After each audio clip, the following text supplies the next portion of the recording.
On the far side of the moon, where sunlight never touched the deep craters, a quiet research station hummed with hidden purpose. Tycho Prime was not marked on any public star chart. Its existence was known only to a few on Earth and even fewer beyond. Inside the station's central observatory, Dana Whitmore stared at the flickering lines on her screen. Her fingers moved fast over the console, pulling data from deep space sensors scattered across the outer rim of the solar system. Something was wrong. The readings made no sense. Energy signatures too large, too fast, and moving in perfect formation. They were not natural. They were not human. Dana had spent 10 years studying cosmic background radiation, mapping the quiet hum of the universe. She knew every whisper of the void. But this was different. This was a roar wrapped in silence. She called it in immediately.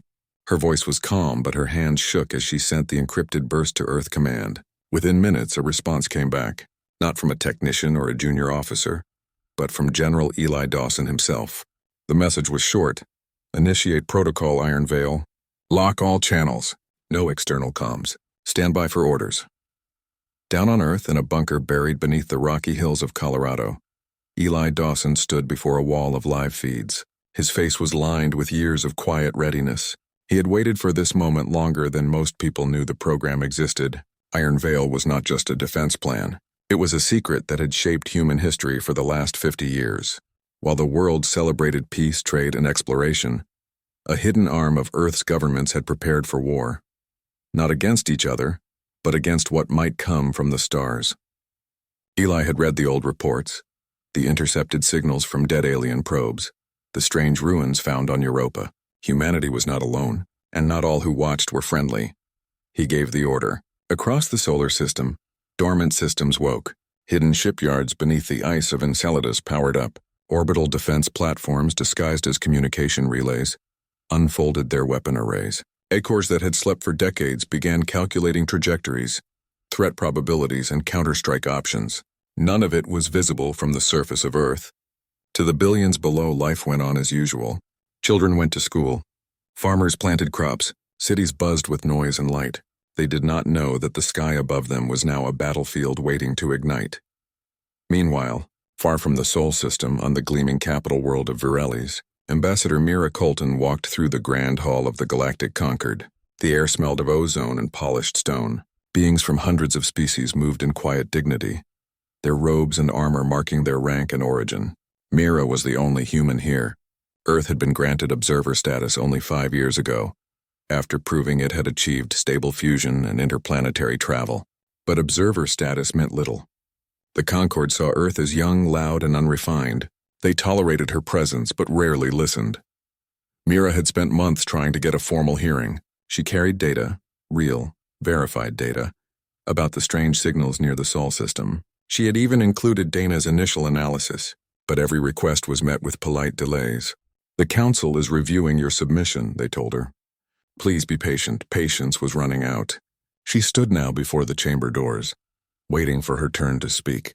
A tall, silver-scaled delegate from the Zenthari Alliance glanced at her and whispered something to his aide. Mira ignored it. She had learned to wear silence like armor. When she finally entered the council chamber, the air was thick with the weight of ancient decisions. High Arbiter Vexilorn sat at the center, his many eyes half closed in what might have been boredom or deep thought. Mira stepped onto the speaking platform and activated her translator. Honored members of the Concord, she began. I come before you not as a petitioner, but as a warning. My world has detected a fleet of unknown origin moving toward our system at speeds that defy known physics. They are not broadcasting. They are not answering hails. And they are closing fast. A murmur passed through the chamber. Some delegates leaned forward. Others exchanged glances. Vexlorn opened his eyes fully. Ambassador Colton, he said, his voice like dry leaves. You speak of shadows. The void is full of echoes. Your species is new to the stars. It is understandable that you mistake cosmic noise for threat. This is not noise, Mira said, her voice steady. We have triangulated the source. We have tracked their path. They will reach Mars orbit in 17 days.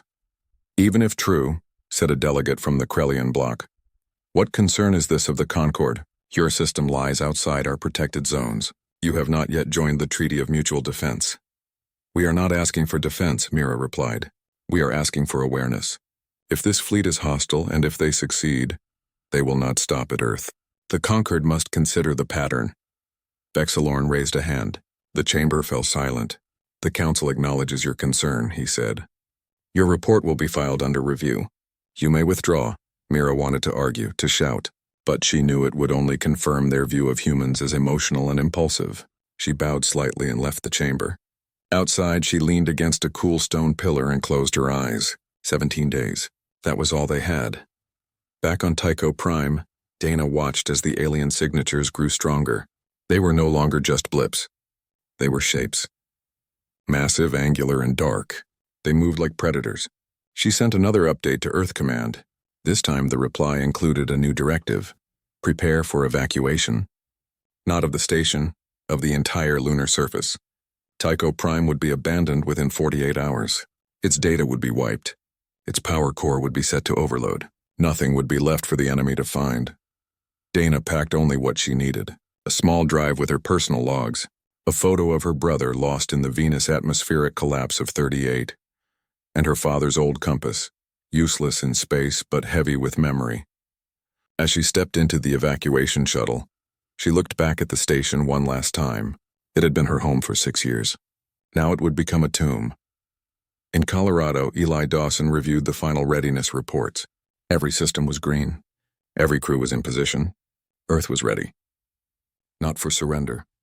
Not for negotiation. But for war. He did not know if they would win. But he knew one thing for certain. Whoever was coming would learn that humanity did not go quietly into the dark. And on Varelli's, Mira Colton sent one last message to Earth. It was unencrypted, simple, and direct. They are not listening. Prepare yourselves. Then she turned off her comm unit and walked into the city alone, wondering if she would ever see her home again. The first strike came without warning. No declaration, no signal. Just fire in the dark. The Cathari Armada dropped out of warp near the orbit of Mars and opened fire. Their weapons were not beams or missiles as humans understood them. They fired pulses of compressed space-time that unraveled matter at the atomic level. The Mars orbital shipyards vanished in an instant. Not exploded. Not shattered. Simply gone, as if they had never existed. The Jovian mining stations followed minutes later. Entire habitats, thousands of lives erased like chalk from a board. On Earth, alarms blared in hidden command centers. Eli Dawson watched the reports flood in. His face was stone. He had expected this. Hoped for it even. Because now the rules had changed. Humanity no longer needed to hide. It could fight back. He gave the order. Activate the veil. Across the solar system, dormant defenses roared to life. Near Saturn, hidden beneath the ring's icy debris, a network of drone launchers unfolded. These were not ordinary drones. They were no larger than a human hand, but each carried a micro-singularity core and an AI trained for swarm tactics.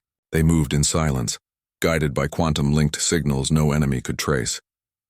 The Cathari expected fear. They expected surrender. What they found was resistance sharper than any blade. Near Neptune, a Cathari cruiser turned its sensors toward a drifting ice fragment. It registered as inert, harmless.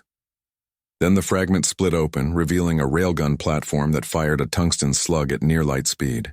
The cruiser's shields buckled. Its hull tore open like paper. Inside, the Cathari crew had no time to react. They died before their minds could process the breach. But the real surprise waited near Saturn. Captain Jonah Briggs stood on the bridge of the CS Valkyrie, a stealth corvette no larger than a freighter but packed with experimental tech. His ship was coated in metamaterial that bent light and radar around it. To sensors, it was empty space. He had been tracking the Cathari dreadnought for hours. It was the flagship of the invasion force, massive, black, and bristling with weapons. It hovered near Titan, scanning for human outposts. It never saw the Valkyrie. Jonah's crew worked in silence. No chatter, no wasted words. They had trained for this moment in simulators for years. Now it was real. "Deploy mines," Jonah said. His voice was low but steady. From the Valkyrie's belly, 12 phase disruptor mines drifted into the void. They looked like space junk. Old bolts, broken panels. Nothing worth noticing, but each contained a field generator capable of tearing a hole in local physics. When the dreadnought passed within range, Jonah gave the final command. The mines activated at once, not with fire but with distortion. Space itself twisted around the dreadnought. Its shields flickered and died. Its engines screamed as they tried to push against a reality that no longer obeyed the usual rules. Then the ship broke apart, not from the outside in but from the inside out. Its own mass turned against it. Metal folded into impossible shapes. Decks collapsed into voids that should not exist. Within seconds, the dreadnought was a cloud of wreckage drifting in Saturn's shadow. Back on Earth, the news spread through secure channels. Morale, which had been tense, surged. Humanity was not helpless. They had struck back. And they had won. Dana Whitmore, now aboard a command vessel near the asteroid belt, analyzed the battle data. She saw something the others missed. The Cathari were not just attacking. They were probing. Testing. Their fleet formation was too rigid, too cautious for a full invasion. They were afraid. Afraid of what they did not understand. And that gave humanity an edge. Meanwhile, on Varellis, the Galactic Concord finally took notice. Reports of the battle near Saturn reached the Council through neutral traders. At first, they did not believe it. A human ship defeating a Cathari dreadnought? Impossible. The Cathari were one of the oldest warfaring species in the galaxy.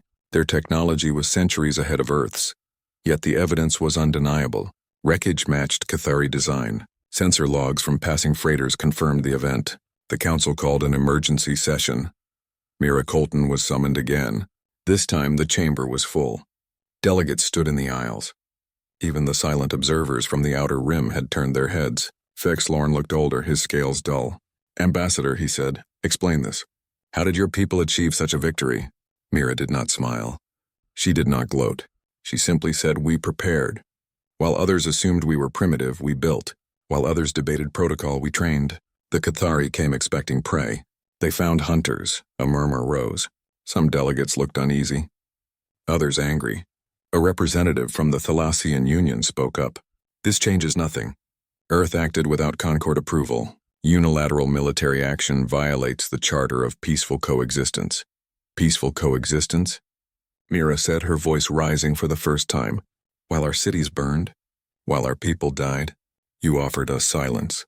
We gave you results." Vex Lorne raised a hand. "The Council will send observers. Not troops, not weapons, observers, to assess the situation and ensure no further escalation." Mira knew what that meant. They would watch. They would wait. They would do nothing until it was too late. Again. Back in the Sol system, Eli Dawson reviewed the damage reports. Mars was lost. Jupiter's moons were compromised, but Earth itself remained untouched. For now, he knew the Cathari would return. Stronger, angrier. They would not make the same mistakes twice, so humanity had to move faster. Think deeper. He authorized the next phase, Operation Thunderchild. It was risky, untested, but it might be their only chance. Dana worked with a team of engineers to repurpose terraforming engines originally designed to warm Mars. Now they would be used to create controlled gravity waves, ripples in space-time that could disable entire fleets. The math was terrifyingly complex, but Dana saw the pattern. If they could trigger the wave near Neptune, where the Cathari were regrouping, it might buy them weeks, maybe months. Jonah Briggs returned to lunar orbit, his ship battered but intact. His crew was exhausted but proud. They had proven that humans could stand against the galaxy's worst. As he stepped onto the hangar deck, a message flashed on his wrist display. It was from Eli Dawson. 2 words. "Stand ready." Far beyond the solar system, the Cathari High Command received news of their loss. Silence fell over their war chamber. For the first time in generations, they felt something unfamiliar. Doubt. Their doctrine had always been simple. Strike fast, crush resistance, absorb the survivors. But this species did not break. It adapted. It fought back with cunning and fury. One elder whispered a warning that spread like frost through the fleet. Earth is not a world to conquer. It is a fire to avoid. But it was too late for retreat. Honor demanded response, and so the Cathari gathered their full might. Not just a strike force, an armada, thousands of ships, enough to glass every planet in the system. They would show the galaxy what happened to those who defied the natural order. And on Earth, in cities and bunkers and hidden bases, people looked up at the night sky. They did not know the details, but they felt it. The tension, the quiet before the storm. Some prayed, some trained. Some held their children close. All of them knew one thing. The next battle would decide everything, and humanity would not ask for permission to survive.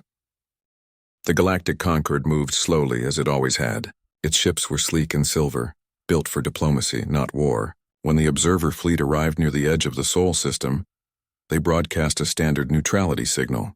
No weapons. No intent to engage. They came only to watch, to record, to judge. Captain Jonah Briggs received the signal on the Valkyrie's comm and laughed once, dry and short. He knew what it meant. The Concorde would stand aside and let the Cathari burn Earth to ash, then file a report on the tragedy. Maybe hold a memorial, maybe not. On Varelli's, Mira Colton watched the observer deployment from a public feed. She sat alone in her quarters, the city lights glittering below like cold stars. She had stopped attending council sessions. They were theater now, empty words while her world bled. She sent one last plea to the human delegation office on Earth. It was simple. They will not help. Do not wait for them. She did not expect a reply. None came. Deep in the Neptune orbit, Dana Whitmore floated inside the command module of Project Thunderchild. Around her, engineers worked in silence, calibrating the last of the terraforming engines. These machines had once been meant to melt ice caps and seed atmospheres. Now they pulsed with unstable energy, tuned to resonate with the fabric of space itself. If the calculations were right, the resulting gravity wave would ripple outward at light speed, disrupting the Cathari fleet's cohesion. If wrong, it might tear Neptune's moon Triton apart. Dana checked the numbers again. Then again. She trusted the math. She had to. Eli Dawson stood in the Earth command bunker, his eyes fixed on the holographic display showing the Cathari armada. It was larger than anyone had feared. Over 2,000 ships, dreadnoughts, carriers, destroyers, all moving in perfect formation toward the inner system. They would reach Jupiter in 3 days, Mars in 5, Earth in 7. He gave the final order. Thunderchild would activate in 12 hours. All non-essential personnel were to evacuate to underground shelters. The surface would be abandoned. But Eli knew evacuation was not enough. Humanity needed more than survival. It needed a voice. A message that would outlive cities and ships and even stars. He called Dana. "Can the Thunderchild array carry a data burst?" he asked. She understood at once. "Yes," she said. "We can encode a signal in the wave itself. It will travel with the distortion. Anyone with the right receiver will hear it." "Good," Eli said. "Then we send them everything. Our history, our music, our wars, our hope. Let them know who we were. And who we are." Meanwhile, the Cathari High Command reviewed their approach. They had studied the Saturn ambush, analyzed the wreckage. They now understood human tactics, stealth, deception, asymmetric strikes. They adjusted. Their new formation placed shielded command ships at the core, surrounded by layers of drone escorts and sensor-jamming vessels. They would not be caught off guard again. Their goal was simple: reach Earth orbit, deploy orbital lances, and reduce the planet to molten rock. No prisoners, no ruins, just silence. But Dana had found something in the Cathari comms traffic. It was faint, buried under layers of encryption. But her AI had isolated a repeating phrase. Not a command, a fear. Translated, it read, "Do not let them rise." She brought it to Eli. "They're not just here to conquer," she said. "They're here to prevent something. They think we'll become a threat to the balance of power." Eli nodded. "Then we prove them right."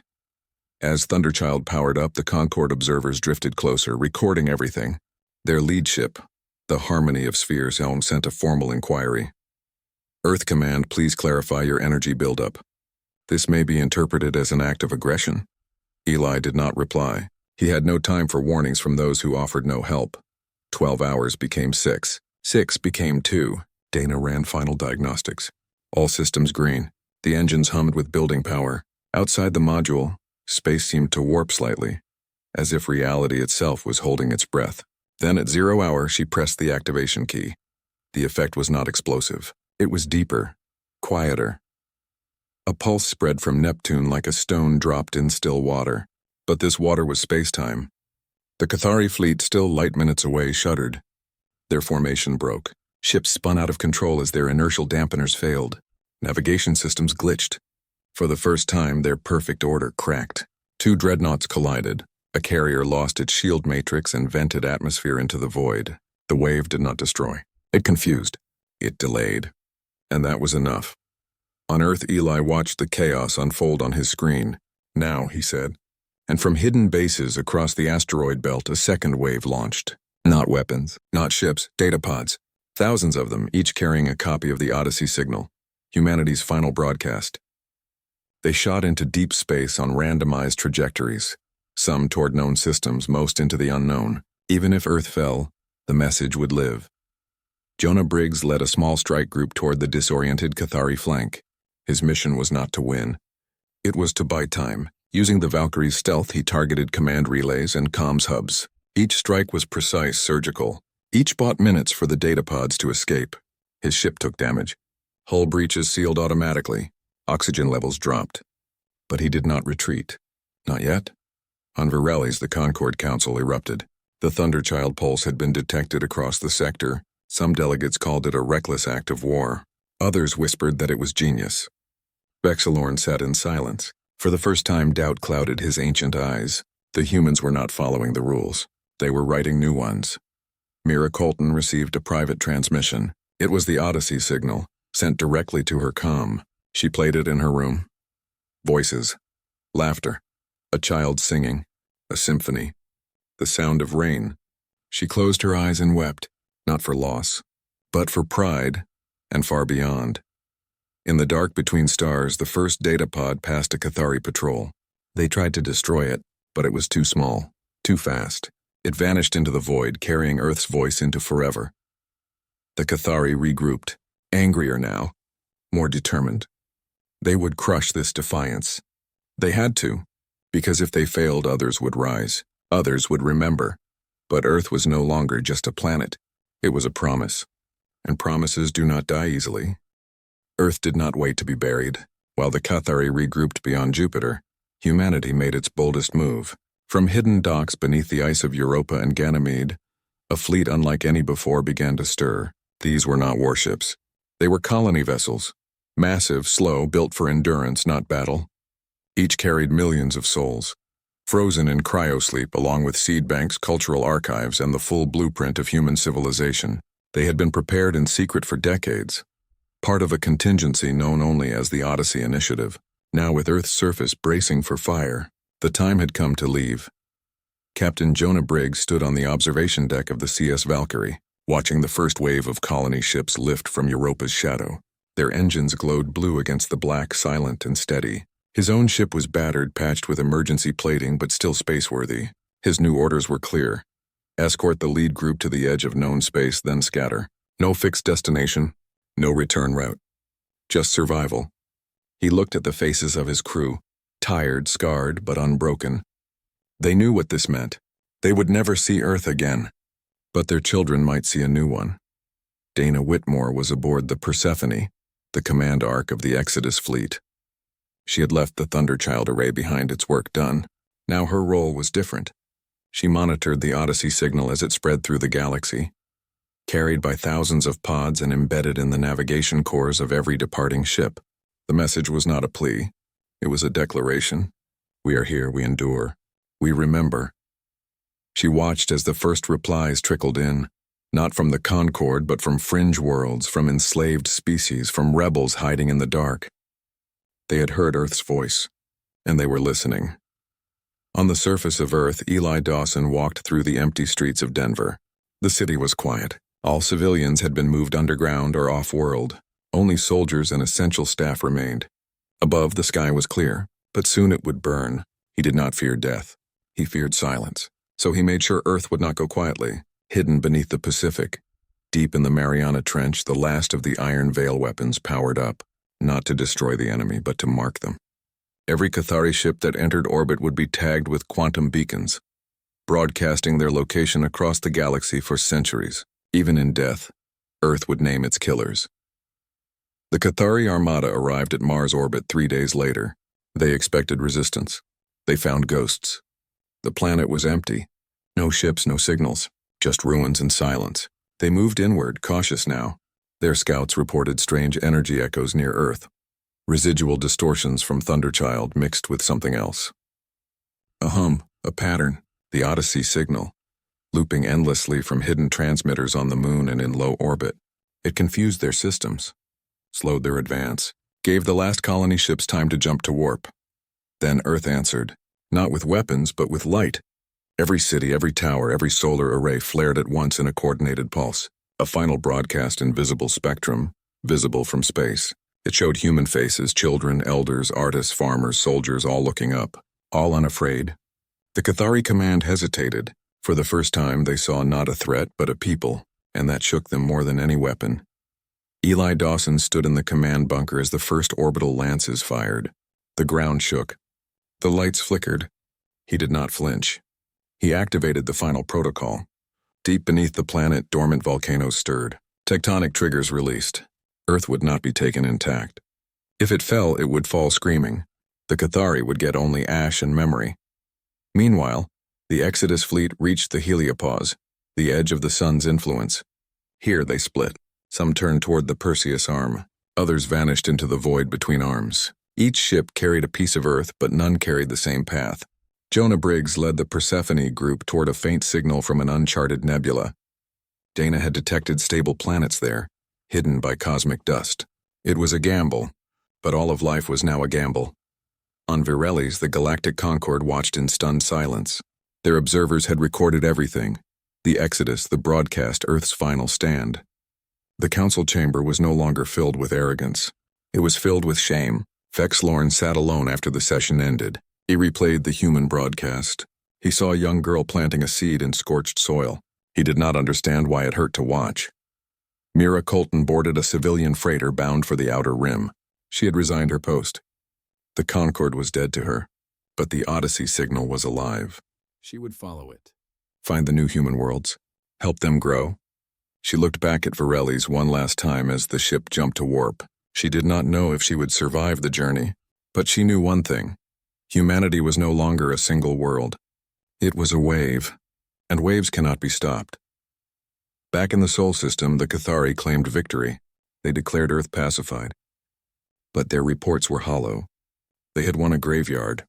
And as their ships turned to leave, the quantum beacons activated. Across the galaxy, receivers lit up. The location of every Cathari vessel was now public. Rebellion stirred on a dozen worlds. The balance had shifted, and far away in the cold dark, a child woke from cryosleep aboard the Persephone. She looked out the viewport at a strange star. Dana Whitmore held her hand. "That's our sun now," she said. The girl smiled, and somewhere in the endless night, Earth's rage still trembled the stars. Years passed like starlight, slow, steady, and full of change. The galaxy was not the same. Human outposts now dotted the periphery, hidden in nebulae, nestled in asteroid belts built on worlds the old powers had ignored. They were not grand, not loud, but they were alive. Farms grew under alien suns. Schools taught Earth's history alongside new myths. Children played in gravity that felt strange but familiar. Humanity had not returned. It had spread. And in spreading, it had changed everything.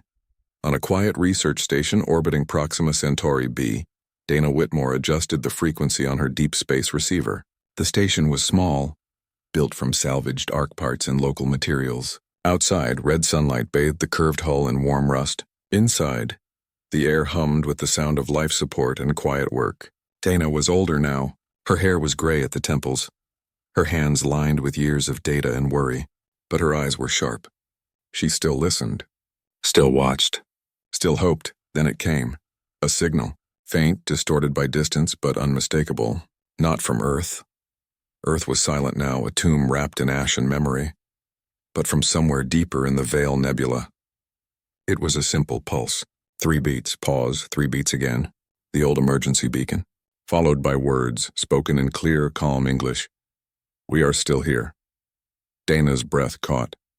She played it again, then again. Tears welled, but she did not wipe them away. This was not grief. This was proof.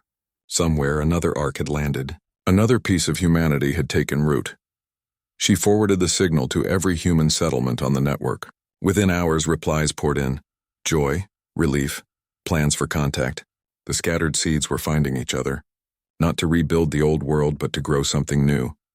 Far across the galaxy, in the ruins of what was once Virelli's, the last session of the Galactic Concord dissolved in chaos. The capital world had fallen not to war, but to rebellion. Species long oppressed by the old order rose up, inspired by the Odyssey signal. They did not want conquest. They wanted voice. And they had found it in Earth's final broadcast. The great halls where delegates once debated protocol were now filled with refugees, rebels, and dreamers. The archives were open to all. The old laws were ash. High Arbiter Vexilorn walked alone through the empty council chamber. His scales were dull, his steps slow. He carried no title now. No power, just memory. On a cracked display near the entrance, a loop of the human broadcast still played. A man playing a violin in a ruined city, notes rising above the smoke.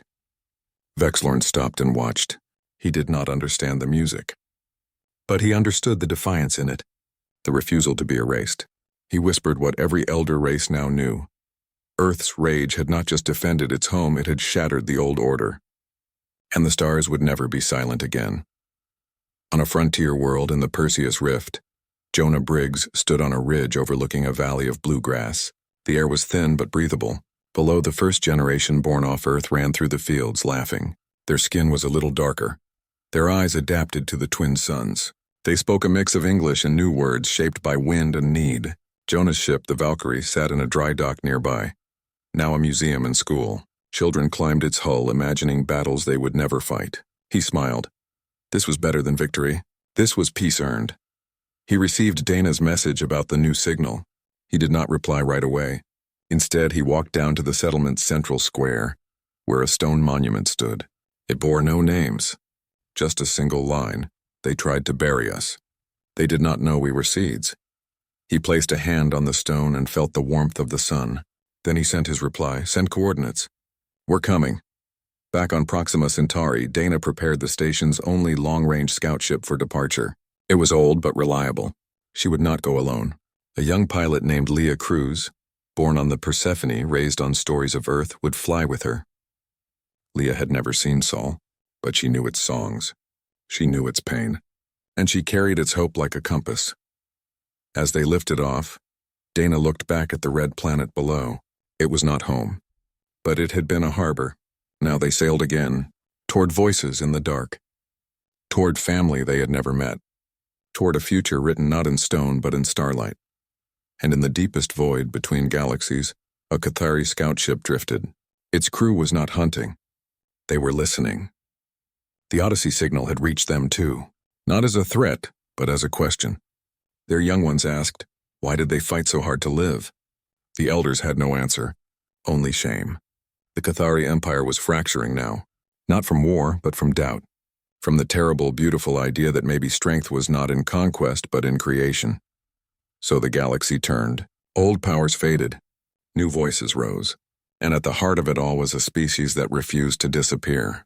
Earth was gone, but Earth's children were everywhere. In shipyards on forgotten moons, in songs sung under alien skies, in the quiet courage of those who built instead of burned. Dawn broke over the Bluegrass Valley. Leah's ship vanished into the sky. Jonah watched it go, then turned to the fields. Work waited. Life went on. And somewhere in the endless dark, another human voice whispered into the void, "We are still here." And the stars trembled, not in fear, but in wonder.